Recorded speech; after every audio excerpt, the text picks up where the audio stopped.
बिस्मिल्लाहिर्रहमानिर्रहीम। Vice of public साथ आपका मेजबान नुसरत फहीम। रिहान भट्ट ने बाकायदा अदील इशफाक को धमकी दी और वादे तौर पे कहा कि तुम भाग सकते हो, भाग लो, जितना भी भाग सकते हो, जहां भी जा सकते हो, मैं अपने भाई का बदला तुमसे लेकर रहूंगा। नाजरीन, ये कुछ अर्सा पहले इसका भाई फैजान भट्ट जो कहते हैं कि शूटर था, और उसको जनाब पुलिस ने गिरफ्तार किया, और गिरफ्तारी के बाद जनाब पुलिस कहती है कि हम इसको रिकवरी के लिए लेके जा रहे थे और जनाब ये साथियों की फायरिंग से मारा गया है। लेकिन रिहान भट्ट का मौकफ यह है कि मेरे भाई को इस पुलिस ने खुद मारा है और मैं अपने भाई की इस हलाकत का बदला बाकायदा तौर पे लूंगा।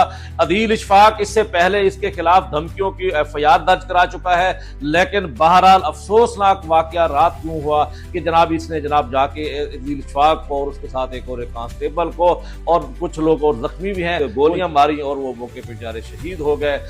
इसी तरह के लाहौर के अंदर एक और वाकया भी बताया जा रहा है।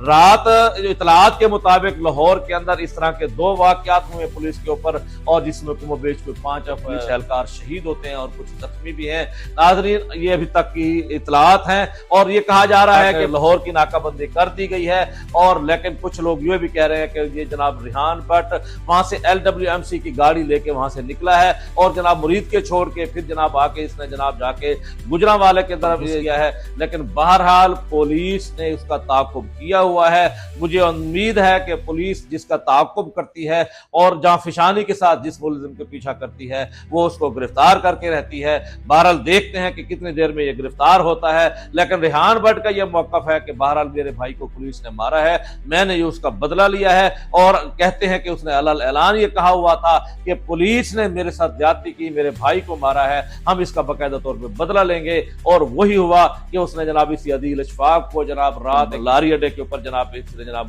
फायरिंग करके इन 2 एहलकारों को वहां पे मौके पे शहीद कर दिया है। ये ताज़ा तरीन इतलात हैं।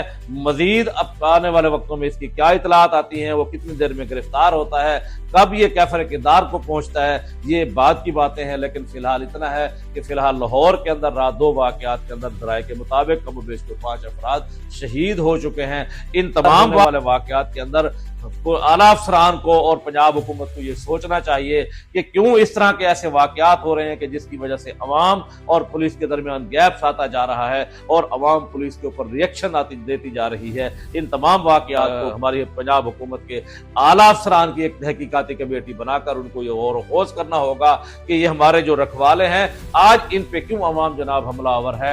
ये बहरहाल एक बहुत बड़ा सवाल है, इस पर मैं समझता हूँ कि इनको जरूर गौर करना चाहिए।